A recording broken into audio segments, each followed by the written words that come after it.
ایک مرتبہ رسول کریم صلی اللہ علیہ وسلم مسجد میں تشریف فرما تھے. ایک دیہات وہ آراب وہ مسجد میں آیا اور پہلے تو اس نے عجیب قسم کی دعا کی.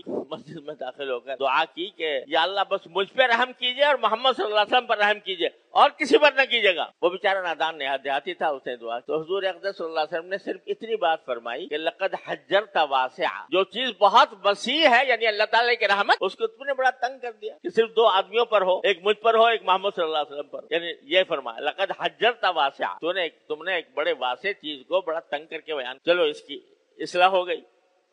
اب تھوڑی دیر گزری تھی, مسجد میں پیشاب کر دیا. مسجد نبوی میں حضور اقدس صلی اللہ علیہ وسلم کی موجودگی میں, صحابہ کرام کی موجودگی میں پیشاب کر دیا. اب صحابہ کرام بڑے پریشان ہوئے اور دوڑے اس کی طرف لپکے کہ اس کو روکیں اور اس کو کچھ برا بھلا کہنے کا ارادہ کیا. سرکار دو عالم صلی اللہ علیہ وسلم فرمایا نہیں کرنے دو, کہیں ایسا نہ ہو اس کا پیشاب بند ہو جائے. لا تظلموا, ایسا نہ کرو کہ اس کا پیشاب بند ہو جائے. اور ایسا کرنا جب یہ کر چکے تو فرش کے اوپر پانی بہا کر اس کو صاف کر دینا. اور یہ فرمایا کہ بعثتم مبشرین ولم تبعثوا بل بعثتم میسرین ولم تبعثوا معسرین. اے امت محمد صلی اللہ علیہ وسلم, تمہیں آسانی پیدا کرنے والا بنا کر بھیجا گیا ہے, لوگوں کو مشکل پیدا کرنے کے لیے بھیجا نہیں گیا. یہ بیچارہ کسی عناد کی وجہ سے پیشاب نہیں کر رہا تھا کہ اس کو مسجد سے کوئی عناد تھا, دشمنی, نادانی میں کر لیا. دیہاتی آدمی ہے, اس کو ابھی تعلیم و تربیت کی ضرورت ہے, تو وہ ڈانٹ پھٹکار کا مستحق نہیں ہے بلکہ سمجھانے کا مستحق. تو آپ اندازہ کیجئے آج کوئی شخص یہ حرکت کر لے, کوئی کتنا ہی گمار ہو اور مسجد میں آ کے پیشاب کر, کیا کریں گے لوگ؟ اس کے تو تکا بوٹی کرنے کے لیے تیار ہو جائیں گے کہ یہ ایسی حرکت کر رہا ہے مسجد کے اندر. لیکن سرکار دو عالم صلی اللہ علیہ وسلم کو دیکھو کہ آپ نے فرمایا کہ نہیں, ڈانٹو نہیں کیونکہ نادانی میں کر گیا, اور محبت سے پیار سے سمجھا دو. یہ ہے سنت نبی کریم صلی اللہ علیہ وسلم. مسجدوں میں ہم دیکھتے ہیں ذرا کسی نے کچھ تھوڑا بہت ایسا گڑبڑ کر دی, وہ ڈانٹ شروع ہو گئی, پھٹکار شروع ہو گئی, سارے لوگ اس کو ملامت شروع کر دی اور اس کی بے عزتی ہو گئی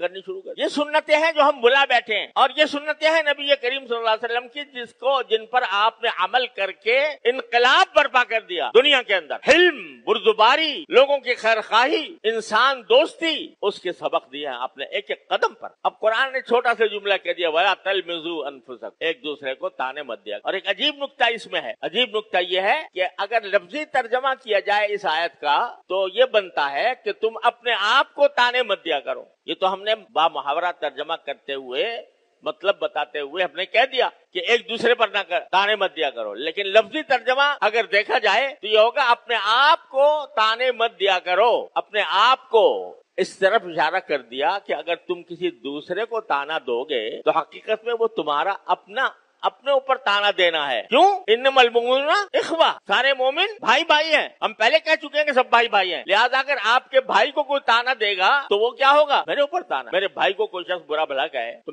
میرے دل میں کیا جذبہ پیدا ہوگا؟ یہ مجھے ہی کہہ رہا ہے درخت. تو اگر تم دوسرے کو تانا دے رہے ہو تو حقیقت میں وہ تانا تمہارے اوپر آئے گا, اور اس کا ایک نتیجہ یہ بھی ہوگا کہ تم نے اس کو تانا دیا وہ تمہیں دے گا. تو اگر یہ تانوں کا سلسلہ بڑھتا چلا جائے, تم نے ایک کو تانا دیا وہ تمہیں 10 تانے دے گا. حقیقت میں وہ نتیجہ پھر کیا بنے گا کہ تم نے جو تانا دیا وہ اپنے آپ کو, ایک تو اس وجہ سے کہ بھائی کو تانا دینا اپنے آپ کو تانا دینا ہے, اور ایک اس وجہ سے کہ جس کو تانا دیا ہے وہ جب تمہیں دباب میں تانا دے گا تو تم سبب بن گئے خود اپنے اوپر تانا دینا. یہ ایسا ہی ہے جیسے دوسری جگہ قرآن کریم میں فرمایا وَلَا تَقْتُلُوا أَنفُسَكُمْ, اپنے آپ کو قتل مت کیا کرو. اس کے معنی ایک تو خودکشی کی طرف بعض لوگوں نے اس کے معنی لیا کہ خودکشی نہ کیا کرو, لیکن بہت سے مفسرین نے یہ فرمایا کہ لا تقتلوا انفسکم کے معنی یہ ہے کسی بھی انسان کو قتل نہ کرو. کیوں؟ اس لیے کہ کسی بھی اپنے بھائی کو قتل کرنا ایسا ہی جیسے اپنے اوپر اپنا قتل, اور اگر تم دوسرے کو قتل کرو گے تو دوسرا تمہیں قتل کرے گا. اور شریعت کا قانون بھی قصاص ہے کہ اگر تم نے کسی دوسرے کو قتل کیا تمہیں بھی قتل کیا جائے. تو اب کسی کو دوسرے کو قتل کرنا ایسا ہی ہے جیسے کہ مجھے اپنے کو قتل کرنا. ایسے تلمزوا انفسکم کہ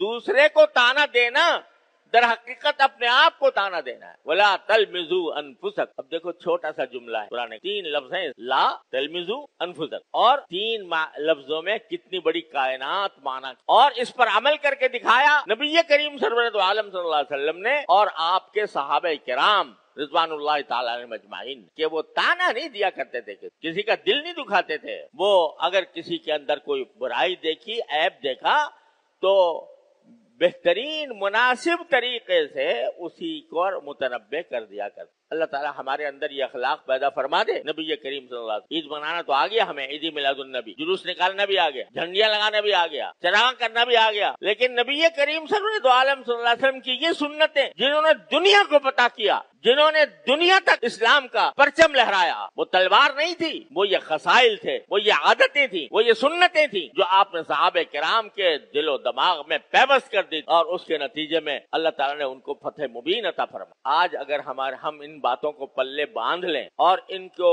صحیح طریقے سے سمجھ لیں اور اپنا وتیرہ یہی بنا لیں تو جھگڑے ختم. عدالتوں کے اندر دیکھو کتنے مقدمات سڑ رہے ہیں پڑے سال سال. کیوں؟ اس لیے کہ جو جھگڑے کے اسباب قرآن کریم نے بیان کیے ہیں ان اسباب کو ختم کرنے کا کوئی راستہ نہیں.